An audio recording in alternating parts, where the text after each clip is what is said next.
तरह का map animation DaVinci resolve fusion के अंदर कैसे क्रिएट करते हैं, यानी कि वर्ल्ड मैप के ऊपर इस तरीके से कंट्रीज को कैसे हाईलाइट करते हैं, वो आपको करके दिखाने वाला हूँ। तो सबसे पहले ये है डाविंसी रिजॉल्व एडिट पेज। यहाँ पे मीडिया पूल के ऊपर आपको राइट क्लिक करना है और यहाँ पे न्यू फ्यूजन कंपोजिशन चूज कर लेना है। यहाँ पे जो भी नाम देना है वो दे सकते हो और यहाँ पे ड्यूरेशन के अंदर मैं 20 सेकेंड फीड कर देता हूँ। उसके बाद क्रिएट बटन के ऊपर आपको टैप कर देना और ये फ्यूजन कंपोजिशन टाइमलाइन के ऊपर इस तरह से ड्रैग एंड ड्रॉप करता हूँ और इसके ऊपर प्ले हीट ले जाके मैं फ्यूजन पेज के अंदर आ जाता हूँ। अब यहाँ पे कोई भी मैप एनिमेशन क्रिएट करोगे उसके लिए सबसे पहले आपको चाहिए मैप डेटा। अब यहाँ पे इस वीडियो के अंदर मैंने ये सारा मैप डेटा क्रिएट कर रखा है। यहाँ पे दो तो ऑस्ट्रेलिया का शेप है, इंडिया का इस तरह से, ये इस तरह के लुक का वर्ल्ड मैप है। यहाँ पे दो तो 4K में 8K में है, उसी तरह से इस तरह के लुक का वर्ल्ड मैप है 1K 4K 8K। और यहाँ पे देखो तो वर्ल्ड मैप का जो शेप है वो है, यहाँ पे देखो तो जो लैंड एरिया है वहाँ पे आपको ये एरिया दिखाई देगा और इधर जो ओशन एरिया है, पानी वाला एरिया है, वहाँ पे ट्रांसपेरेंट दिखाई देगा। अब ये जो मैप डेटा है ये कैसे और कहाँ से लेते हैं उसके लिए मैंने अलग से वीडियो बना के अपलोड कर रखा है चैनल के ऊपर, अगर आप चाहो तो चेकआउट कर सकते हो। बट इस वीडियो के अंदर ये जो मैप डेटा मैं यूज कर रहा हूँ इनको आप डायरेक्टली एक्सेस करके आप इसके अंदर प्रैक्टिस करना चाहते हो तो ये सारा मैप डेटा और साथ में ये जो मैप एनिमेशन है इसका फ्यूजन कंपोजिशन मैंने पैट्रियन के ऊपर अपलोड कर रखा है, उसका लिंक मैं डिस्क्रिप्शन के ऊपर दे दूंगा। वहां पे जाके इन सबको फ्री में आप डाउनलोड कर सकते हो। तो ये जो वर्ल्ड मैप है 4K वाला ग्रे कलर वाला, इसको मैं नोड एडिटर के ऊपर इस तरह से ड्रैग एंड ड्रॉप करता हूँ और इसको सेलेक्ट कर लेता हूँ और यहाँ पे फंक्शन 2 की को प्रेस करता हूँ और यहाँ पे इसको सपोज करो वर्ड 4K नाम दे देता हूँ। अब यहाँ पे ये देखो तो 2D नोड है, यहाँ पे देखो तो इस तरह से आपको दिखाई दे रहा है। अब इसको 3D में कन्वर्ट करने के लिए इसको सेलेक्ट कर लेना है और आपको यहाँ पे एक नोड ऐड करना है इमेज प्लेन 3D नाम का। अब यहाँ पे देखो तो ये जो आपका इमेज है वो एज अ प्लेन यहाँ पे 3D के ऊपर प्लेस हो गया है। अब अगर इसको मीडिया आउट के ऊपर ट्रांसफर करोगे तो काम नहीं करेगा। तो किसी भी 3D को 2D में कन्वर्ट करोगे उस प्रोसेस को बोलते हैं रेंडर। उसी के लिए फ्यूजन के अंदर एक नोड आता है रेंडर 3D। तो इस नोड के बाद मैं रेंडर 3D नोड के ऊपर टाइप करता हूँ, ये इस नोड ट्री के अंदर अटैच हो गया। अब इसका आउटपुट ले जाके मीडिया आउट के ऊपर आप ट्रांसफर कर सकते हो। अब हमें इस सीन के अंदर एक कैमरा चाहिए, इसको मैं यहाँ पे डिस्प्ले करा देता हूँ। इस सीन के अंदर हमें एक कैमरा चाहिए। तो अब चूंकि इस सीन के अंदर पहले से एक ऑब्जेक्ट है 3D ऑब्जेक्ट है और ऑब्जेक्ट थी 3D, तो यहाँ पे इस नोड ट्री के अंदर रेंडर 3D के पहले आपको एक मर्ज नोड इस तरह से ड्रैग एंड ड्रॉप करना और यहाँ पे इसको अटैच कर देना है। अब यहाँ पे इस मर्ज 3D नोड के अंदर जितना चाहे उतना 3D ऑब्जेक्ट आप ऐड कर सकते हो। तो यहाँ पे इसको सेट करके मैं यहाँ पे कैमरा, ये जो कैमरा है इसके ऊपर टैप कर देता हूँ। तो ये जो कैमरा 3D नोड है इस मर्ज वाले 3D नोड के अंदर अटैच हो गया है। अब यहाँ पे इस तरह से ड्रैग एंड ड्रॉप करोगे तो यहाँ पे आउटपुट के अंदर आपको कुछ भी दिखाई नहीं दे रहा, क्योंकि आप कैमरा के अंदर जो दिखाई देगा वहीं आपको फाइनल आउटपुट के अंदर दिखाई देगा। कैमरे का पोजीशन चेंज करोगे तो यहाँ पे आपको कुछ ना कुछ दिखाई देगा। यहाँ पे और पीछे करता हूँ तो यहाँ पे आप देख सकते हो। अब अगर आपको इसी वर्ल्ड मैप का ये जो लुक है इसी के साथ कंटिन्यू करना है तो कर सकते हो, बट मैं क्या चाहता हूँ कि जो लैंड वाला एरिया है वो बस दिखे और जो ओशन वाला एरिया, पानी वाला एरिया है अर्थ के ऊपर, वहाँ पे मैं एक बैकग्राउंड कलर और ग्रिड के साथ अटैच करना चाहता हूँ, चेंज करना चाहता हूँ। तो यहाँ पे सबसे पहले इसको मास्क करना पड़ेगा। तो यहाँ पे ये जो वर्ल्ड मैप का शेप है 4K वाला, इसको इस तरह से ड्रैग एंड ड्रॉप करता हूँ। यहाँ पे देखो तो ट्रांसपेरेंट है और यहाँ पे लैंड एरिया है। तो अगर इसका आउटपुट ले जाके इसके ब्लू वाले इनपुट पोर्ट पे अटैच करोगे तो जो लैंड एरिया था वहीं आपको यहाँ पे दिखाई देगा। जो ट्रांसपेरेंट है वो यहाँ से इसके अंदर से मास्क हो जाएगा। अब यहाँ पे कैमरे को और पीछे को मैं पोजीशन कर देता हूँ, सपोज करो और यहाँ पे 1.6 फीट कर देता हूँ। अब यहाँ पे जो ट्रांसपेरेंट एरिया है यहाँ पे मुझे अपना खुद का एक बैकग्राउंड, ग्रिड वाला जो बैकग्राउंड है उसको वहाँ पे प्लेस करना है। तो मैं क्या करता हूँ कि यहाँ पे बैकग्राउंड नोड को इस तरह से ड्रैग एंड ड्रॉप करता हूँ और इसके बाद एक ग्रिड नोड इस तरह से अटैच कर लेता हूँ और यहाँ पे देखो तो इसका आउटपुट इस तरह से कुछ दिखाई देगा। और यहाँ पे ग्रिड के अंदर जाना है, यहाँ पे रो सेल्स के अंदर 3 से सपोज करो मल्टीप्लाई कर देता हूँ, उसी तरह से इसके अंदर 3 से मल्टीप्लाई कर देता हूँ और ये जो लाइन स्पेसिंग है 1 कर देता हूँ और यहाँ पे कलर थोड़ा सा सप्रेस कर देता हूँ वाइट को, और ये जो सेटिंग्स है इसके अंदर चले आना और इस तरह से ब्लेंडिंग को आपको कम कर देना है। सपोज करो यहाँ पे 0.2 कर देता हूँ या फिर 0.2 ठीक है। अब इसका आउटपुट ले जाके ये जो कैमरा का पिंक वाला इनपुट पोर्ट है इसके ऊपर ले जाके अटैच कर देना है। अब इससे फ़ायदा क्या है कि अगर आप कैमरा रोटेट करने जाओगे इस तरह से, कैमरा को आप कहीं भी रोटेट करोगे तो ये देखोगे तो ये कैमरा प्रोजेक्शन है। यहाँ पे देखो तो इमेज के अंदर जाओगे तो ये जो इमेज प्लेन है यहाँ पे देखो तो जहाँ भी कैमरा प्रोजेक्ट हो रहा है वहाँ भी ये अटैच हो गया है। तो अब अगर कैमरा को मूव करोगे तो उसके साथ ये कॉन्टिन्यूस बना रहेगा, यहाँ पे आप देख सकते हो। ठीक है, इतना क्लियर हो गया। अब मैं सीन के अंदर एक लाइट ऐड करता हूँ। तो ये एक और 3D ऑब्जेक्ट है, तो मर्ज नोड को सेलेक्ट कर लेना, यहाँ पे ये स्पॉट लाइट मैं ऐड कर देता हूँ। अब ये स्पॉट लाइट यहाँ पे ऐड हो गया। इसका आपको इफेक्ट नहीं दिखाई दे रहा क्योंकि आपको रेंडर 3D के अंदर जाना है। मैं माइनस की को प्रेस करता हूँ, थोड़ा सा ये जो नोट्स है जूम आउट हो गया है। रेंडर 3D नोट के अंदर जाना है, लाइटिंग को इस तरह से चेक कर देना है। अब यहाँ पे लाइटिंग कास्ट हो गया सीन के अंदर।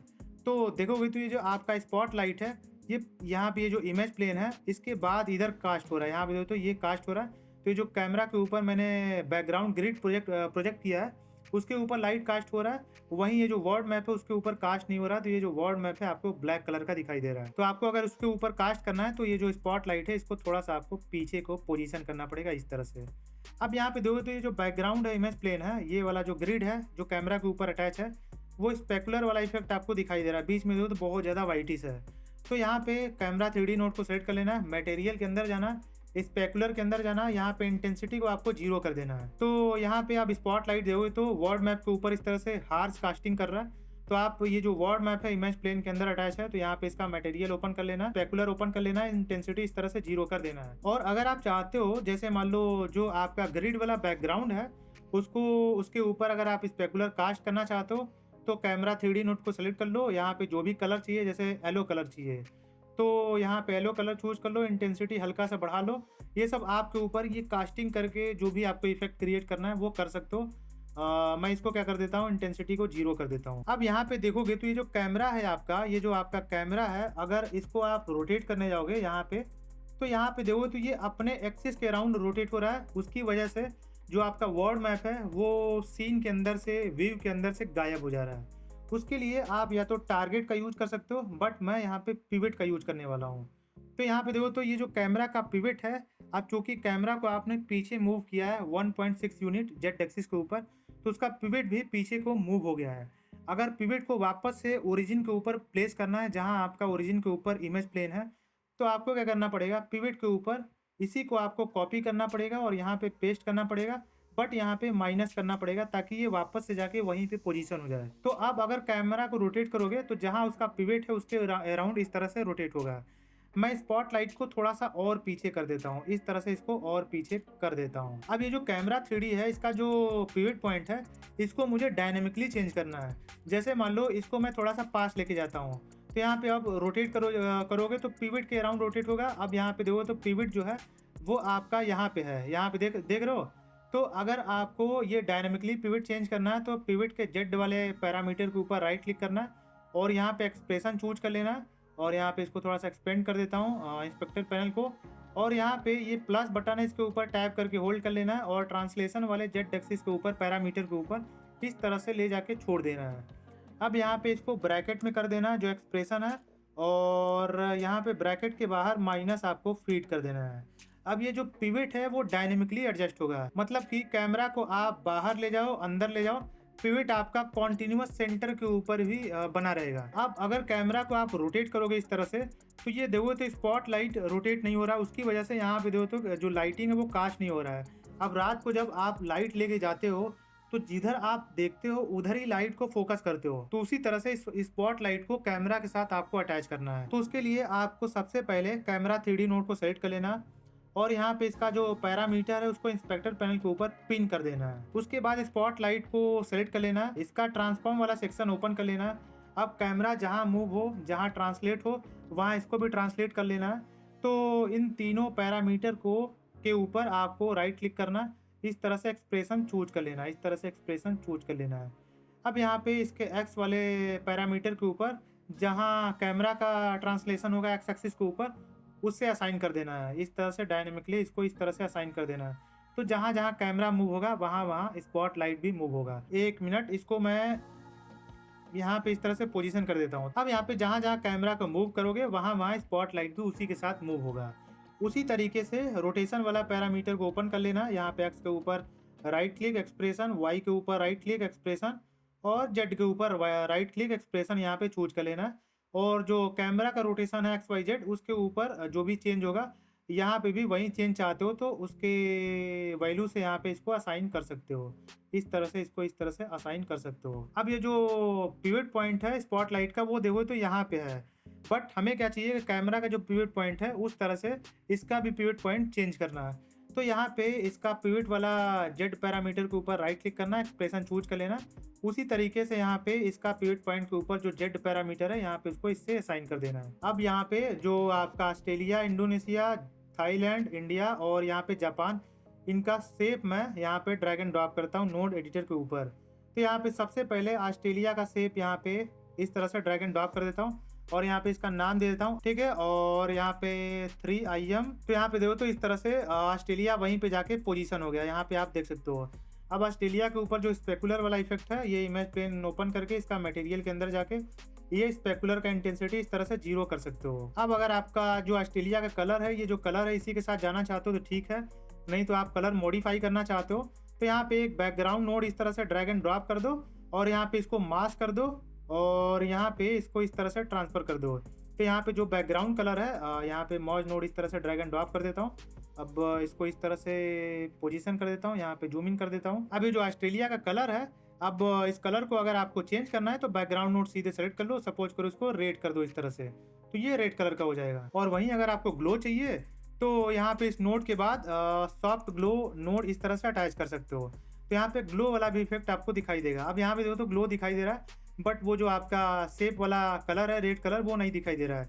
वो इसलिए क्योंकि ये 3D सीन है, देखोगे तो यहाँ पे ये इमेज प्लेन जो आपका ऑस्ट्रेलिया वाला शेप है उसके बाहर को होगा थोड़ा सा।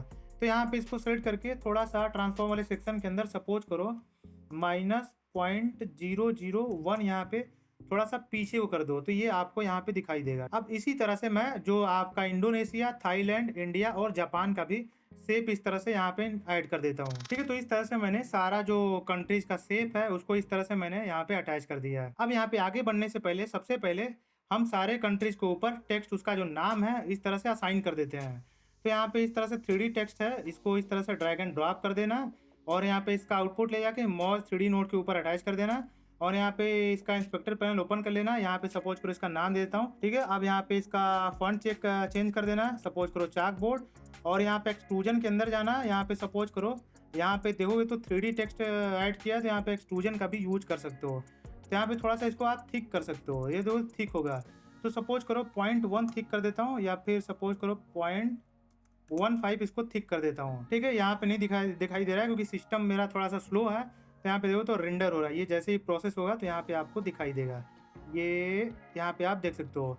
अब मैं क्या करता हूँ कि यहाँ पे थोड़ा सा इसका साइज कम कर देता हूँ, बहुत ज़्यादा बड़ा साइज है। सपोज करो इसका साइज 0.1 कर देता हूँ। 0.1 के बाद भी देखो तो रेंडर होने के बाद बहुत बड़ा दिखाई दे रहा है। और इसको छोटा कर देता हूँ, सपोज करो इसका 10 गुना छोटा कर देता हूँ, 0.01 कर देता हूँ। यहाँ पे अब मेरे ख्याल से बेटर लगना चाहिए, हाँ ये बेटर है। अब आपको बहुत छोटा दिखाई दे रहा है, यहाँ पे आप देख सकते हो, ठीक है। इसको मैं यहाँ पे फिट कर देता हूँ। अब यहाँ पे इसको ऑस्ट्रेलिया के ऊपर पोजीशन कर देता हूँ और यहाँ पे उसको रोटेट कर देता हूँ, सपोज करो 80 डिग्री। पहले इसको पोजीशन कर देता हूँ यहाँ पे ऑस्ट्रेलिया के ऊपर, ठीक है। तो ये लगभग पोजीशन हो गया। अब यहाँ पे आपको ये जो टेक्स्ट 3D नोड है उसका लेआउट ओपन कर लेना है, रोटेशन के अंदर जाना है। यहाँ पे एक्स एक्सिस के ऊपर इसको आपको जितना रोटेट करना है वो रोटेट कर सकते हो। तो यहाँ पे देखो तो इसको साइड इस तरह से लेके जाओगे तो ये रोटेट होता है, आपको दिखाई देगा। यहाँ पे देखो तो ये देखोगे तो रोटेट हुआ है, यहाँ पे आप देख सकते हो। यहाँ पे मैं 80 डिग्री फीड कर देता हूँ और यहाँ पे इस टेक्स्ट नोड का नाम देता हूँ, सपोज करो ऑस्ट्रेलिया TXT, ठीक है। अब सबसे पहले आगे बढ़ने से पहले और टेक्स्ट ऐड करने से पहले इस टेक्स्ट को देख लेता हूँ कैसा लग रहा है। तो कैमरा को सबसे पहले पोजीशन कर लेता हूँ, मैं पास लेके जाता हूँ, सपोज करो 0.3 पास लेके जाता हूँ और ट्रांसलेशन थोड़ा सा इधर लेके जाता हूँ, ऊपर लेके जाता हूँ और इसको थोड़ा सा इधर लेके जाता हूँ और थोड़ा सा मैं रोटेट कर देता हूँ इस तरह से एक्स एक्सिस के ऊपर। और इसको थोड़ा सा ये ठीक लग रहा है, इसको थोड़ा सा और कम कर देता हूँ और यहाँ पे और इसको रोटेट कर देता हूँ इस तरह से। तो यहाँ पे इस तरह का आपको टेक्स्ट दिखाई दे रहा है। अभी जो टेक्स्ट है आपको अगर जो कास्ट हो रहा है लाइटिंग बहुत ज़्यादा हार्श लग रहा है तो इस टेक्स्ट को इस तरह से ओपन कर लो, यहाँ पे शेडिंग के अंदर चले जाओ। यहाँ पे सपोज करो इसका ओपासिटी आप चाहो तो घटा सकते हो और यहाँ पे नीचे जाओगे तो स्पेकुलर का इंटेंसिटी इस तरह से 0 कर सकते हो और ओपासिटी सपोज करो मैं कर देता हूँ 8.8, ठीक है। इतना बेटर लग रहा है। अब मैं क्या करता हूँ कि कैमरा को थोड़ा सा और नीचे को पोजीशन कर लेता हूँ, ठीक है। तो ये आपको परफेक्ट लग रहा है तो ठीक है। मैं इसको थोड़ा सा और जूम, कैमरा को और पास ले जाता हूँ ताकि ये जो मैप है और जूम इन हो जाए। तो इस तरह से जो भी आपको एडजस्ट करना है स्टार्टिंग में एडजस्ट कर सकते हो। सपोज करो ये जो डिग्री है 55 फीट कर लेता हूँ और ज़्यादा इस तरह से 3D वाला इफेक्ट आपको दिखाई देगा, ठीक है। तो ये सब अपने हिसाब से एडजस्ट कर सकते हो। कैमरा का जो पोजीशन है, कितना रोटेट करना है वो सब आपके ऊपर है। अब मैं क्या करता हूँ कि सीन के अंदर सबसे पहले जितना सारा कंट्री है उन सबका नाम मैं ऑस्ट्रेलिया तो मैंने ऐड कर दिया, बाकी सारे का नाम टेक्स्ट नोट का यूज करके ऐड कर देता हूँ फटाफट से। अब आता है आपका कैमरा का काम। तो सबसे पहले आपको कैमरे को रोटेट करना है, बट उसके पहले स्पॉटलाइट ओपन कर लेना। यहाँ पे ये जो स्पॉटलाइट का कंट्रोल से ओपन कर लेना। अब ये जो स्पॉटलाइट का कोन है उसका एंगल वगैरह सबसे पहले आपको एडजस्ट कर लेना है। तो जैसे देखोगे तो ये आपका कोन का जो एंगल है वो इसको इस तरह से एडजस्ट कर सकते हो। तो जो एंगल है यहाँ पे देखो तो बड़ा और छोटा होता है, यहाँ पे दिखाई देगा। वहीं ये जो नंबरा एंगल है इसको भी इस तरह से आप एडजस्ट कर सकते हो। तो यहाँ पे जो भी वैल्यू फीड करना है फीड कर सकते हो। जो मैप एनिमेशन के अंदर आपने वीडियो देखा है वो यहाँ पे इसका वैल्यू है 30 और यहाँ पे 12 है। बस हो गया, और कुछ है नहीं इसके अंदर। बस कैमरा नोड को आपको सेलेक्ट कर लेना और इस कैमरे का जो फोकस है ऑस्ट्रेलिया के ऊपर लेके जाना है, और उसके बाद इंडोनेशिया, थाईलैंड, इंडिया, उसके बाद जापान। तो इस तरह से कैमरा को आपको रोटेट कर लेना। और जब ऑस्ट्रेलिया के ऊपर फोकस कर रहे हो तो इस तरह से जो ग्लो है, कलर है और जो टेक्स्ट है इस तरह से आपको उसको एनिमेट कर लेना है, टेक्स्ट को पॉपअप करना है, वहीं सब एनिमेशन आपको क्रिएट कर लेना है। जैसे सबसे पहले कैमरा के ऊपर आपको की फ्रेम लगा देना है। तो कैमरा को सपोज करो सेलेक्ट करके 0 फ्रेम के ऊपर आ जाना है और यहाँ पे जो ट्रांसलेट है इसके ऊपर राइट क्लिक करना है। यहाँ पे ट्रांसलेट ग्रुप, यहाँ पे राइट क्लिक करना है, यहाँ पे एनिमेट ट्रांसलेट ग्रुप। ये करोगे तो इनके ऊपर सारे पैरामीटर के ऊपर एक ही बार में की फ्रेम ऐड हो जाएगा। अब यहाँ पे सपोज करो 15 फ्रेम के ऊपर जाके मैं, मतलब ये जो आपका प्रोजेक्ट है मेरा वो 30 FPS का है, यानी कि 30 फ्रेम पर सेकेंड। तो अगर 15 फ्रेम 0 से 15 फ्रेम जाओगे तो वो आधा सेकेंड का वीडियो होगा। तो आधा सेकंड में मैं यहाँ से ऑस्ट्रेलिया के ऊपर कैमरा को फोकस लेके जाना चाहता हूँ। तो जो ऑस्ट्रेलिया है उसको सेंटर में लाना चाहता हूँ। तो यहाँ पे इसको आपको थोड़ा सा इधर को पोजीशन कर देना, ठीक है। तो ये लगभग ऑस्ट्रेलिया सेंटर में है। अब उसके बाद यहाँ पे आप क्या कर सकते हो कि ये जो इमेज प्लेन है यहाँ पे इसको सेलेक्ट कर लो और इसका ओपासिटी के ऊपर की फ्रेम लगा दो, इसको आप 0 कर दो और ये जो कलर है वो इस तरह से हट जाएगा यहाँ से। तो ये कलर यहाँ से गायब हो गया है। आप कितना सेकंड में आपको कलर लाना है, तो सपोज करो आधा सेकंड में कलर लाना है, तो यहाँ पे 30 फ्रेम के ऊपर चला जाता हूँ। तो यहाँ पे ओपासिटी को इस तरह से 1 कर दो और ये जो ग्लो है ग्लो को आप सेलेक्ट कर लो और सपोज करो 15 फ्रेम के ऊपर चले जाओ इस तरह से। और यहाँ पे ग्लो साइज सपोज करो गेन जो है ग्लो का 1.8 कर देता हूँ और यहाँ पे 30 फ्रेम के ऊपर चला जाता हूँ, 1 मिनट 30 फ्रेम और यहाँ पे की फ्रेम लगा देता हूँ ताकि जो ग्लो का गेन है वो कॉन्टिन्यूस बना रहे। अब ये जो ग्लो है उसका इस तरह से ये जो ग्लो साइज है वो आप बढ़ा सकते हो इस तरह से। तो ग्लो का जो साइज है वो कंट्री से और ज़्यादा बाहर को इस तरह से फेंकेगा जो ग्लो है।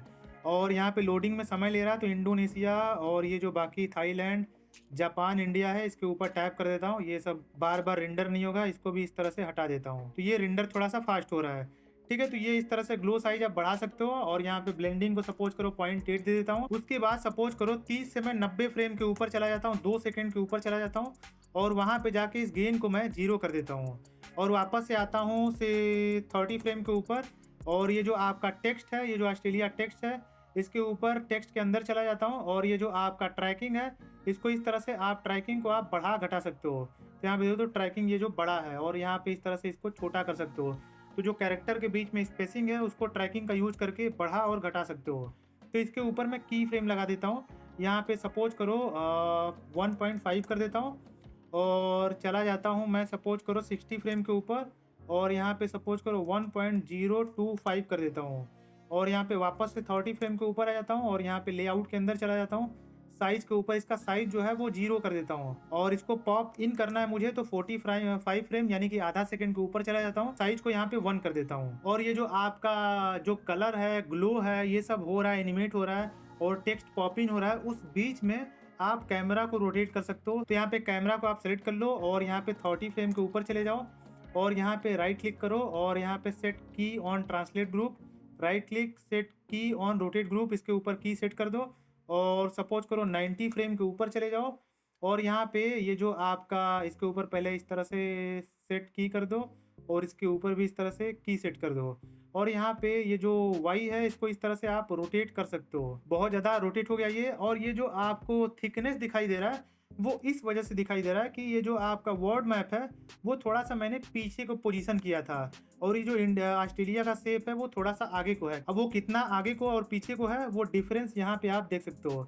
अब इसको आप चाहो तो और ज़्यादा इसको बढ़ा सकते हो या फिर कम कर सकते हो। सपोज करो कम कर दो तो वो जो डिफरेंस है वो और ज़्यादा हो जाएगा, यहाँ पे आप देख सकते हो। तो मैं यहाँ पे क्या कर देता हूँ कि यहाँ पे बीच में 2 जीरो था, इसको 1 और 0 बढ़ा देता हूँ। ठीक है, इतना क्लियर हो गया। अब वापस से आते हैं ये कैमरा रोटेशन के ऊपर। तो यहाँ पे सपोज करो मैं यहाँ पे 8 फीट कर देता हूँ, ये ठीक है। और यहाँ पे इसको भी आप इस तरह से रोटेट कर सकते हो जेड एक्सिस के ऊपर। तो ये बहुत बकवास लग रहा है। सपोज कर इसका दुगना कर देता हूँ, 16 कर देता हूँ, ये इतना बेटर है। तो यहाँ पे मैं एडिट पेज के ऊपर आ जाता हूँ और यहाँ पे प्लेबैक और यहाँ पे रेंडर कैश और यहाँ पे स्मार्ट चूज कर लेता हूँ और यहाँ पे फ्रेम नंबर 1 पे आ जाता हूँ। यहाँ पे देखो तो रेड कलर है, थोड़ा सा आपको वेट करना है और यहाँ पे जैसे ही ब्लू कलर में टर्न होगा मतलब वो रेंडर हो जाएगा। अब ये यहाँ पे देखो तो हल्का हल्का यहाँ पे जो रेड है वो ब्लू कलर से फिल होता जा रहा है। तो यहाँ का पोर्शन रेंडर हो गया। मैं यहाँ पे फ्यूजन पेज के अंदर आ जाता हूँ।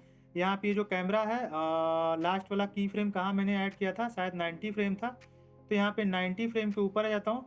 यहाँ तक आपको, यहाँ तक जैसे ही ब्लू हो जाएगा आपको प्ले करके चेक कर लेना है। तो यहाँ तक रेंडर हो गया है लगभग। तो यहाँ पे मैं प्ले करके देख लेता हूँ। तो यहाँ पे जूम टू फिट कर देता हूँ टाइमलाइन के ऊपर। तो यहाँ पे अभी तक का एनिमेशन इस तरह का क्रिएट हो रहा है। तो मैं क्या करता हूँ कि कैमरा नोड को सेलेक्ट कर लेता हूँ और 90 फ्रेम के ऊपर था तो यहाँ पे आ जाता हूँ और यहाँ पे 90 से यहाँ पे पास ही इंडोनेशिया यहीं पे है। तो इंडोनेशिया यहाँ पे देखो तो इंडोनेशिया बहुत पास है। तो वहाँ पे जाने के लिए आपको मुश्किल से आधा सेकंड ले लो। तो यहाँ पे सपोज करो 115 फ्रेम नहीं 105 फ्रेम यानी कि 15 फ्रेम हो गया। अब इसके बीच में आपको जो कैमरा का पोजीशन है इंडोनेशिया के ऊपर लेके जाना है। ठीक है, तो यहाँ पे आप की फ्रेम लगा दो, यहाँ पे भी लगा दो और एक की फ्रेम यहाँ पे भी सबके ऊपर इस तरह से लगा दो। अब यहाँ पे वहीं उसी तरह से आपको आ जाना है, 60 फ्रेम बाद चले जाना है यानी कि 165 फ्रेम के ऊपर चले जाना है। और यहाँ पे 616 है तो यहाँ पे सपोज करो -6 और -16 फीड कर दो ताकि उसके अपोजिट में इस तरह से रोटेट होगा। और यहाँ पे की फ्रेम लगा दो, नहीं तो वापस से इसको और ज़्यादा चेंज करना चाहता हूँ तो वो चेंज कर सकते हो, मैं यहीं पे रहने देता हूँ। और इनके ऊपर भी आप इस तरह से की फ्रेम लगा दो और अगर आप चाहो तो इसको आप जूम आउट और जूम इन कर सकते हो। ठीक है, वहीं 105 फ्रेम के ऊपर आ जाता हूँ, 105 फ्रेम और यहाँ पे इसका ये जो इमेज प्लेन है इसको सेलेक्ट कर लेता हूँ। मटेरियल के अंदर चला जाता हूँ, ओपासिटी के अंदर इस तरह से इसको 0 कर देता हूँ और यहाँ पे 120 फ्रेम के ऊपर चला जाता हूँ, इसको 1 कर देता हूँ और यहाँ पे इसका सॉफ्ट ग्लो सेलेक्ट कर लेता हूँ। यहाँ पे गेन के ऊपर की फ्रेम लगा देता हूँ, 1.8 हो गया, यहाँ पे 20 हो गया, यहाँ पे 0.8 हो गया, 105 हो गया। यहाँ पे की फ्रेम लगा देता हूँ, 20 पे चला जाता हूँ और यहाँ पे सपोज करो तो 65 पे चला जाता हूँ और यहाँ पे इसको 0 कर देता हूँ और 120 के ऊपर चला जाता हूँ और यहाँ पे टेक्स्ट जो है इसके ऊपर चला जाता हूँ और यहाँ पे ये जो आपका ट्रैकिंग है यहाँ पे 1.5 कर देता हूँ। अब यहाँ पे ऑस्ट्रेलिया और इंडोनेशिया को दोनों को इस तरह से मैंने अटैच कर दिया और स्प्लाइन एडिटर आपको ओपन कर लेना और यहाँ पे इस तरह से ये सारे पैरामीटर को सेलेक्ट कर लेना इस तरह से और इस तरह से सबको सेलेक्ट कर लेना। पहले आपको चेक कर लेना, आगे बढ़ने से पहले इसको सेलेक्ट कर लेना, उसी तरह से इसको सेलेक्ट कर लेना है और इसको सबको आपको सेलेक्ट कर लेना है। सेलेक्ट करने के बाद आपको क्या करना है कि यहाँ पे आना है, इसको जूम टू फिट कर देना, यहाँ पे सारे की फ्रेम को सेलेक्ट कर लेना इसके ऊपर टैप करके और स्मूथ बटन पे टैप कर देना है। अब आपको इसके ऊपर जाना है, यहाँ पे देखो तो कितना फ्रेम था, 165 फ्रेम था, उसके ऊपर आ जाना है और यहाँ पे रेंडर होने देना है। रेंडर होने के बाद आपको चेक कर लेना, अगर सही लगे तो वापस से उसी की फ्रेम के पोजीशन पे उसी फ्लो के ऊपर जाके सबके ऊपर आपको की फ्रेम लगा देना है। तो इतना हमारा रेंडर हो चुका है। अब अगर इधर प्ले करके देखोगे, अब स्प्लाइन एडिटर का यूज करके मैंने की फ्रेम्स को स्मूथ किया, थोड़ा सा बेटर दिखना चाहिए। तो इस तरह से देखोगे तो ये इस तरह से एनिमेट हो रहा है, टेक्स्ट पॉपिंग हो रहा है। अब यहाँ पे इंडोनेशिया के ऊपर चला गया, हालांकि ये यहाँ पे देखोगे तो ये जो ऑस्ट्रेलिया आ रहा है यहाँ पे तो थोड़ा सा इस तरह से रुक रहा है, इसको शुरू से ही हमें एनिमेट कराना है। तो यहाँ पे थोड़ा सा की फ्रेम के ऊपर वापस से मैं चेंज कर देता हूँ। तो यहाँ पे ये वापस से आता हूँ यहाँ के ऊपर, तो यहाँ पे देखोगे तो एक की फ्रेम कहाँ था, 15 फ्रेम के बाद। तो यहीं से हमें इसको रोटेट कर लेना है। तो यहाँ पे जाना है और यहाँ पे 30 फ्रेम के ऊपर ये की फ्रेम को हटा देना है। तो स्टार्टिंग से ही ये रोटेट होना स्टार्ट हो जाएगा इस तरह से। और थोड़ा सा ऑस्ट्रेलिया के ऊपर फोकस होने में जो आपका रोटेट हो रहा है वो ज़्यादा समय ले रहा है, तो हल्का सा 15 फ्रेम कम कर देता हूँ और बाकी टेक्स्ट के ऊपर और ये जो प्लेन्स है उन सबके ऊपर मैं फटाफट से की फ्रेम लगा के वापस से आपको दिखाता हूँ। तो यहाँ पे देखो तो मैंने सारा की फ्रेम लगा दिया है। जापान के ऊपर जाने के लिए मैंने कुल मिला के यहाँ पे देखोगे तो 305 से लेके आपका 335 है, यानी कि 30 फ्रेम लिया, क्योंकि इंडिया से जापान का डिस्टेंस थोड़ा सा ज़्यादा है। ठीक है, तो इतना क्लियर हो गया। उसी तरह से यहाँ पे वापस से 60 फ्रेम का यूज करके मैंने जापान के ऊपर इस तरह से रोटेट किया है। वहीं अगर आप चाहो तो रेंडर 3D नोड के बाद एक कलर करेक्टर नोड अटैच कर दो और यहाँ पे सपोज करो कॉन्ट्रास्ट आपको अगर ज़्यादा चाहिए तो कॉन्ट्रास्ट को आप बढ़ा सकते हो, सेचुरेशन कम चाहिए सेचुरेशन कम कर सकते हो, ये सब आपके ऊपर है। और लास्ट में जैसा मैंने आपको बताया स्प्लाइन एडिटर का यूज करके आप यहाँ पे सबको स्मूथ कर सकते हो। वहीं कैमरा का अगर आपको पोजीशन इधर उधर हो रहा है तो जैसे कैमरा हमारा कहाँ गया, ये रहा कैमरा, जैसे इसको सेलेक्ट कर लो। अगर कोई XYZ जो भी आपको पोजीशन चेंज करना है तो जैसे मान लो एक्स वाई का पोजीशन ज़्यादा इधर उधर हो रहा है, स्मूथ आपने किया है तो आप क्या कर सकते हो कि यहाँ पे बस एक्स वाई जेड पैरामीटर को इनेबल कर दो स्प्लाइन एडिटर के अंदर। वो बस आपको दिखेगा, इसका रेड कलर दिखाई दे रहा है, इसका लगभग ऑरेंज कलर दिखाई दे रहा है। तो यहाँ पे जहाँ भी आपको दिक्कत दिखाई दे रहा है वहाँ पे आपको प्ले हेड लेके जाना है और यहाँ पे जैसे मान लो सबको सेलेक्ट कर लेता हूँ और इस तरह से स्मूथ कर देता हूँ। तो जहाँ भी आपको दिक्कत दिखाई दे रहा है तो यहाँ पे थोड़ा सा इसको जूम इन कर लेता हूँ और यहाँ पे थोड़ा सा इधर इस तरह से जूम इन कर लेता हूँ और यहाँ पे आ जाता हूँ। यहाँ पे जो भी की फ्रेम में दिक्कत दिखाई दे रहा है उसको इस तरह से सेलेक्ट करके उसका जो हैंडल है उसको इस तरह से नीचे ऊपर आप कर सकते हो। इसको सेलेक्ट करके आप इसको नीचे ऊपर अपने हिसाब से एडजस्ट कर सकते हो। तो ये सब आपके ऊपर है।